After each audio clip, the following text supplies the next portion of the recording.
Bueno, mis hermosos, para poder reforzar el tema que ya vimos, vamos a ver este videíto. Básicamente nos va a recordar lo que ya vimos y nos lo va a explicar. Entonces, claramente a veces cuando vemos las cosas son más claras para nosotros. Si alguno de pronto tiene una duda y demás, pues aquí la va a resolver. Así que prestémosle mucha atención.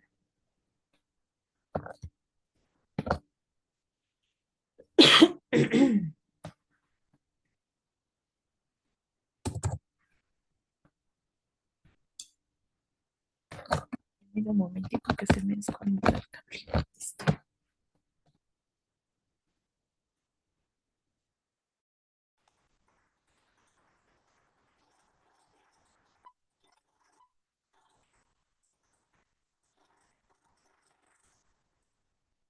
El telégrafo, el teléfono y la radio. Estos fueron los inventos que revolucionaron la comunicación. Pero necesitaban repetidores cada poca distancia y miles de cables para no perder la calidad de la señal y que el mensaje fuera entendible. Además, era y que el mensaje fuera entendible. Perdónenme en que lo devolví, pero es que quiero que vean esto. Miren las comunicaciones al inicio, miren todos esos cables, miren cómo eran los postes, miren esa vaina era un enredadero, una cosa tremenda. Entonces esta parte me pareció interesante porque muchas veces como que imaginamos tal vez o leemos algo, pero no lo vemos con la dimensión que tiene. Pero imagínense en todo lo que se necesitaba para las comunicaciones. Miren esto. Miles de cables para no perder la calidad de la señal y que el mensaje fuera entendible. Además, eran vulnerables a los elementos externos que podían distorsionar la información. Aquí es donde entra Claude Elwood Shannon, matemático, ingeniero eléctrico y criptógrafo, nacido en 1912 en Estados Unidos. Este apuesto caballero planteó en 1948 su trabajo, considerado la base de las comunicaciones electrónicas, una teoría matemática de la comunicación. Sostenía que si se hacía buena elección del emisor y el receptor del mensaje, este podía llegar a más distancia siempre que el tamaño del mensaje no superara la capacidad del canal por el que viajaba. Fue entonces cuando Warren Weaver, biólogo e informatólogo nacido en Estados Unidos en 1894, trabajaba como técnico de comunicación militar el año en que Shannon publicó su teoría. Le interesó mucho el artículo y empezaron a trabajar juntos. Aunque no tan apuesto como Shannon, Weaver consiguió llevar a otro nivel su planteamiento, pasando de un ámbito meramente técnico a definir un modelo práctico y lineal. Este nuevo nivel se vio reflejado en el libro conjunto que publicaron titulado La teoría matemática de la comunicación. Listo, mis chiquitos. Entonces es importante que identifiquemos que la idea principal, la base, la dio Shannon, ¿no? Entonces Shannon dijo, no, venga, esta teoría básicamente, o el sonido o la comunicación, básicamente no está limitada, sino que debemos tener estructuras donde la información pueda ser retenida y de esa manera podamos evitar el ruido y de esa manera que sea efectiva. Y entonces crea su teoría, ¿no? Y entonces Weaver la ve y dice, oiga, eso está como interesante. Y él desde su campo empieza a traerla a la realidad, ¿listo? Y empiezan ahí como ya a enriquecer la teoría inicial, ¿vale? Y se genera ese trabajo en conjunto. Gracias a esta teoría se considera a Shannon y Weaver los padres de la teoría de la información. Esta teoría se representa en un esquema en el que los elementos que intervienen son la fuente del mensaje, el transmisor, la señal, el canal, el ruido, el receptor y el destino. Todo empieza en la fuente del mensaje. Como bien dice su propio nombre, es la que genera el mensaje a comunicar. Una vez que el mensaje está preparado, la fuente escoge un transmisor para codificar el mensaje en una señal capaz de ser transmitida por un canal. El canal es el medio físico por el que viaja el mensaje y donde incide directamente el ruido. El ruido puede alterar el mensaje haciendo que pierda información, se añaden interferencias y otros tipos de problemas. Entonces, el mensaje llega al receptor, el cual se codificar y transcribirlo al lenguaje comprensible para el destino. Así es como, después de todo tipo de dificultades, el mensaje llega a su destino y cumple su misión. El destino solo tiene que leerlo y decidir qué hacer con la información que acaba de recibir. Listo, mis chiquitos. Creo que en este video nos queda súper clara cómo es el proceso, cuál es el objetivo, cuáles son las teorías. No sé si tienen alguna pregunta hasta ahí. o algún comentario, algo. No, todo súper, hiper, mega bien. Listo, mis amores. Entonces no olvidemos, perdón, yo es que no recordemos, no olvidemos los elementos de la comunicación, ¿listo? Cuando hablamos también, chicos, de esta comunicación, no nos enfocamos solo en la capacidad que tiene los medios físicos, la teoría matemática y demás para transmitir información. Debemos también tener en cuenta cuál es nuestra capacidad de información, porque podríamos pensar que toda esta teoría solo se enfoca a los medios digitales, ¿cierto? A la tecnología, a todo lo que tenemos, pero no se nos puede olvidar que la base de la comunicación es nuestra propia capacidad de comunicarnos, ¿sí?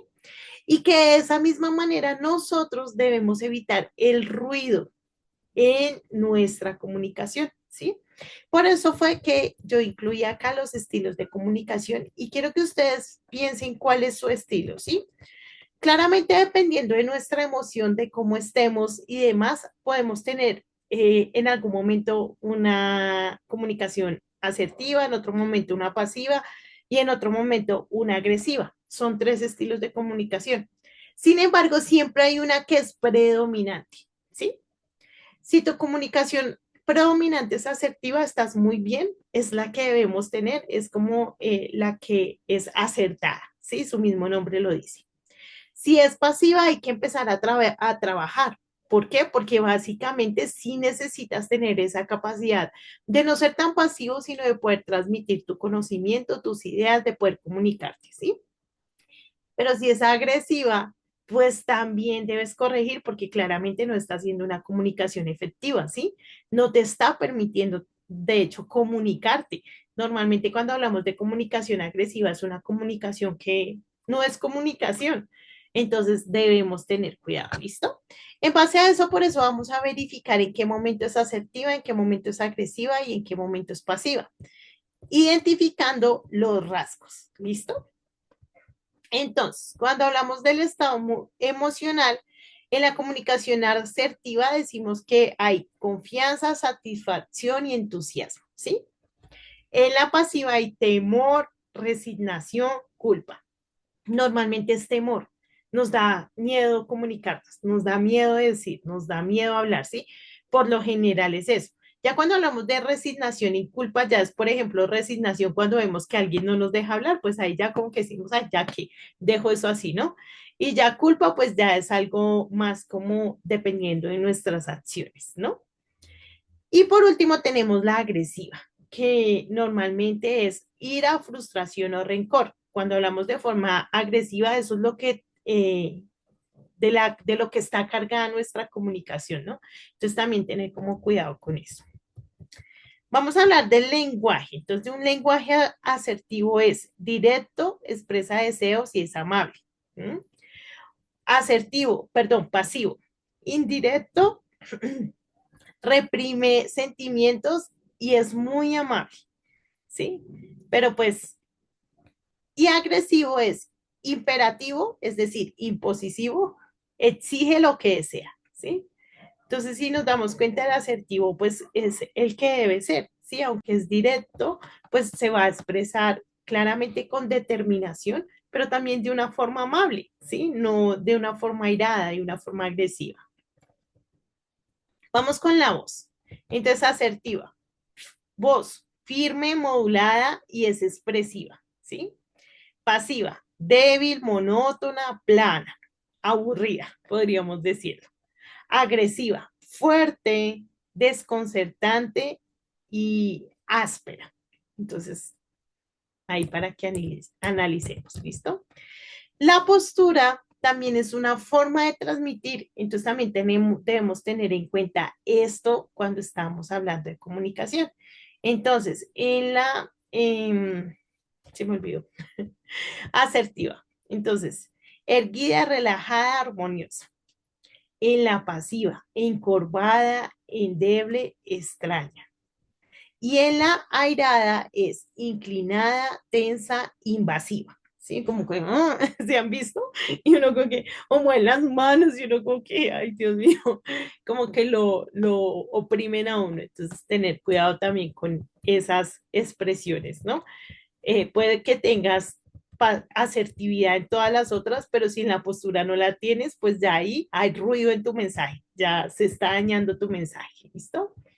Vamos con la siguiente, las manos. Entonces, en la asertiva, muestra las palmas, movimientos suaves. ¿Listo? En la pasiva, esconde las manos, es predecible, ¿sí? Entonces son como esos que son un poquito más tímidos, ¿vale? Y en la agresiva, muestra las manos, movimientos enérgicos. Normalmente como que en las otras podemos ser asertivos, pero de pronto en el movimiento de las manos ya somos como un poquito más agresivos, entonces tener cuidado con eso. Bueno, mirada, en la asertiva, contacto visual sereno y constante.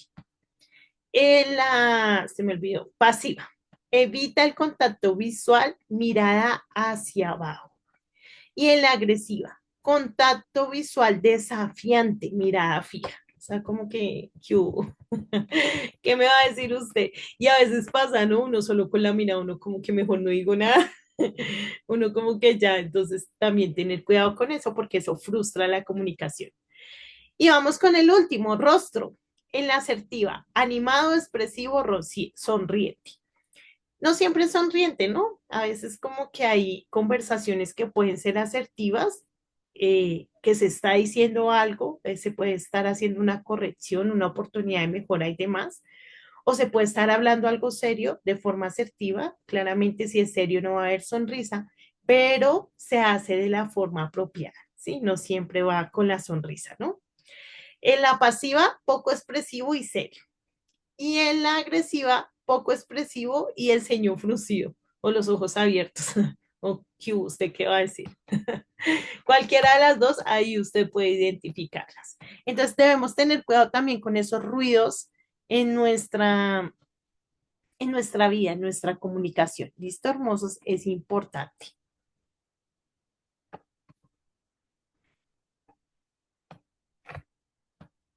¿Alguien más tiene alguna pregunta? ¿Algo por decir?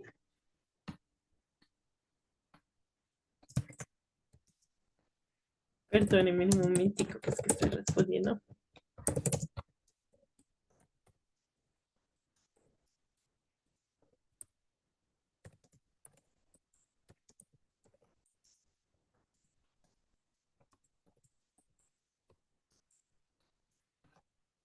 Listo, mis hermosos, perdónenme, es que estaba respondiendo un mensaje. Seguimos entonces, mis hermosos. Entonces también es importante que tengamos en cuenta todo el tema de nuestra comunicación, ¿no? Que no haya ruido en nuestra comunicación. Dice acá en las letricas azules, ¿alguno me ayuda leyendo, por favor? Gaby, muchas gracias, hermosa. La comunicación es el proceso mediante el cual las personas transmiten información, ideas, pensamientos, emociones o mensajes. Para que este proceso se lleve a cabo de manera efectiva, intervienen una serie de elementos esenciales que aseguran que el mensaje sea enviado, recibido y comprendido. Muchísimas gracias. Entonces siempre vamos a tener un emisor, siempre vamos a tener un canal, un mensaje, ruido y un receptor. ¿Listo? El objetivo es que en nuestro mensaje no haya ruido, ya sea personal o ya sea que utilicemos algún medio electrónico, ¿no? Cuando hablamos claramente de... Ay, perdónenme, yo voy a mutear acá rápidamente. Ay, no me deja.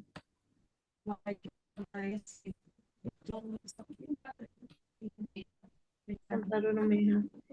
Laura, por favor, ¿me ayudas colocándole mute a tu micrófono? Creo que ya. Entonces, mis amores, cuando hablamos de se me olvidó el título de la, oiga, hoy estoy olvidadiza, ¿no? De la teoría de la información, mis amores, pues no podemos obviar que la teoría de la información es todas aquellas herramientas que nos permiten generar esa comunicación, pero ya utilizando todos estos medios electrónicos y todas estas herramientas que han sido otorgadas. ¿Listo? avancemos. Recomendación, por favor, vean esos videitos, son chéveres, nos van a ayudar como a mejorar. ¿Listo? Vamos a ir ahora a los datos curiosos. ¿Listo, hermosos? Estos datos curiosos están muy enfocados en Shannon, entonces para que también podamos conocerlo un poquito más, como que también podamos ver cuáles eran sus habilidades y sus gustos. Entonces, por favor, cada uno me ayuda leyendo uno. ¿Quién inicia?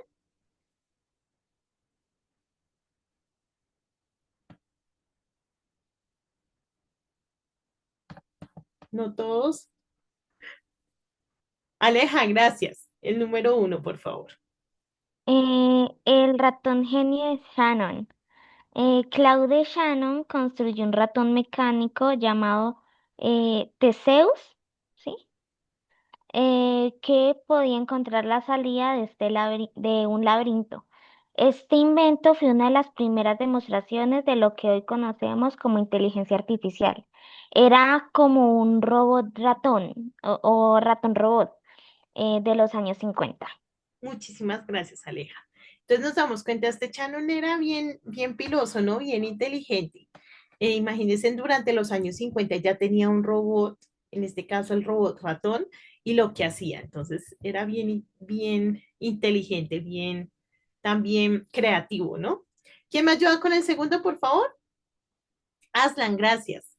Y Paula, el siguiente. El matemático malabarista. A Shannon le fascinaban los malabares y hasta diseñó máquinas que lanzaban y atrapaban pelotas solas. Decía que las matemáticas no solo servían para la ciencia, también para divertirse. Muchísimas gracias. Entonces era un matemático muy creativo, ¿no? Ya lo habíamos dicho. Entonces, esa idea de las peloticas para entrenar lo del tenis y lo del ping-pong y eso surge también de Chan, ahí para que lo tengan presente.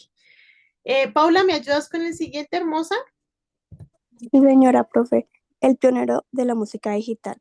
Fue uno de los primeros en usar computadoras para crear música electrónica. Esto lo convierte en un precursor de los DJs y productores musicales modernos.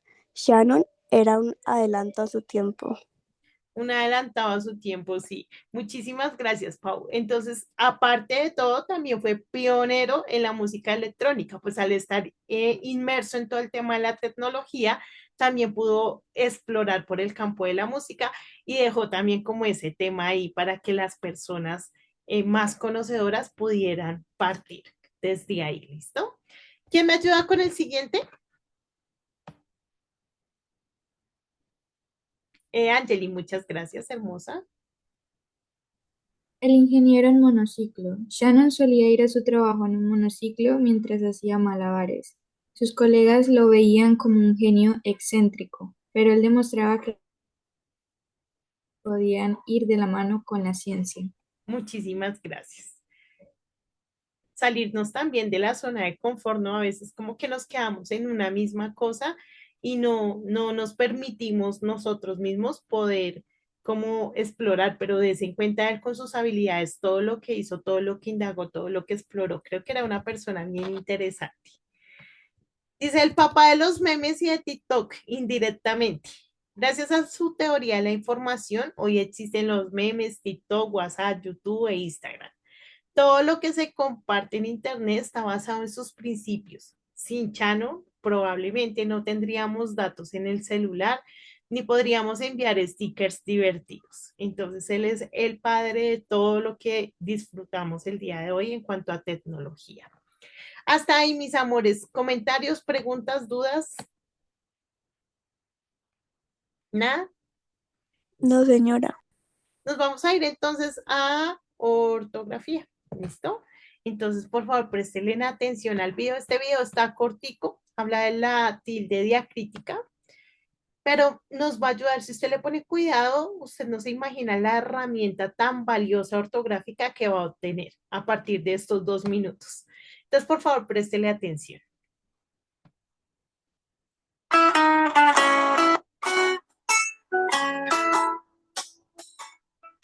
Hola mis queridos linguófilos, bienvenidos de nuevo a mi canal. Prepárense para aprender mucho. Este es el primer video de una serie en la que hablaremos de un tema muy importante y necesario en la vida práctica a la hora de escribir. Se trata de la tilde diacrítica, pero como son varios los casos, hoy abordaremos solo uno de ellos. La tilde diacrítica es la que se usa para diferenciar entre algunas palabras que se escriben igual, pero que tienen diferente significado. La mayoría de esas palabras son monosílabas, es decir, que tienen una sola sílaba. En esta ocasión hablaremos de las palabras qué, quién, cuál, cómo, cuándo y dónde. Pues bien, estas palabras cuando funcionan como pronombres interrogativos o exclamativos, les debemos poner tilde, es decir, cuando hacen parte de una pregunta o una expresión de admiración. Por ejemplo, ¡qué buena idea! ¿Quién te llamó? ¿Cuál vestido me compro? ¿Cómo estás de hermoso? Debemos recordar que no todas las preguntas tienen signos de interrogación. Hay algunas oraciones interrogativas que llamamos indirectas. Por ejemplo, cuando decimos, necesito que me digas cuándo regresas. No sé dónde dejé las llaves. Las palabras que venimos mencionando tienen otros usos, pero si no están dentro de los casos que mencionamos anteriormente, no llevan tilde. Así, por ejemplo, estas expresiones. Necesito que vengas. Ella es quien te quiere. Eres cual flor de primavera. La vejez es como el atardecer de la vida. Hasta aquí mi video. Espero que nos veamos pronto. No olvides que si escribes bien. Bueno, mis amores, como les dije, era un video muy cortico, pero realmente es un video que nos enseña mucho. Básicamente vemos que las palabras homófonas son aquellas que se escriben de la misma manera, pero tienen significado diferente. Normalmente una de las herramientas que utilizamos para identificar el significado o el uso de esa palabra es la tilde diacrítica. Por eso es tan importante que aprendamos a usarla. Por ejemplo, aquí nos están dando unos tips muy importantes. Nos están diciendo que cuando la palabra qué, quién, cómo, cuál, dónde hace parte de una pregunta, siempre va a llevar tilde, ¿sí? Pero que si no hace parte de esa pregunta, ya no va a llevar tilde, ¿sí? Entonces, básicamente este es el enfoque de este video. Espero que haya sido claro para ustedes, que lo puedan tener en cuenta y que lo puedan aplicar. No sé si tienen alguna pregunta sobre esto, hermosos. Nada, nadita. Listo. Entonces, mis preciosos, a las 11:05 nos conectamos nuevamente para poder desarrollar nuestra actividad, ¿vale? Entonces, tomémonos los otros 10 minuticos y a las 11:05 nuevamente conectados para la actividad. Bueno, si tienen alguna duda o alguna pregunta, de vuelta también con mucho gusto se las resuelvo. Ya nos vemos.